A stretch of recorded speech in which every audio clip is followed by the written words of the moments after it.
పరలోకమందున్న మా కన్న తండ్రి, మీ అమూల్యమైన ఘనమైన శ్రేష్టమైన నామానికి వందనాలు తండ్రి.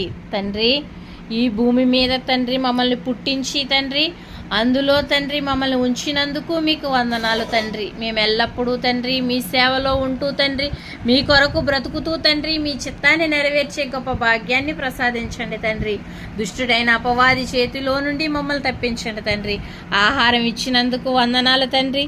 ఆహారం తినగా వచ్చే శక్తితో తండ్రి మీ మాటలు నేర్చుకొని తండ్రి మీ కొరకు బ్రతకగలిగే గొప్ప భాగ్యాన్ని ప్రసాదించండి తండ్రి. ఎందుకు పుట్టామో, ఎందుకు బ్రతుకుతున్నామో తెలియక తండ్రి ఎంతోమంది నిత్య నరకానికి దిగజారిపోతున్నారయ్యా. అలాంటి వారిలో నుండి తండ్రి ఒక్కరినైనా రక్షించగలిగే గొప్ప భాగ్యాన్ని ప్రసాదించండి తండ్రి. తండ్రి మహాజ్ఞానాన్ని నేర్పించిన జయశాలి గారికి మంచి ఆరోగ్యాన్ని, ఆయుష్ను ప్రసాదించండి తండ్రి. ఆహారం ఇచ్చి తండ్రి తినే అవకాశాన్ని ఇచ్చినందుకు మీకు కృతజ్ఞతాస్తుతులు చెల్లించుకుంటూ తండ్రి ఈ ప్రార్థన యేసుక్రీస్తు నామములో అడిగి వేడుకుంటున్నాము తండ్రి.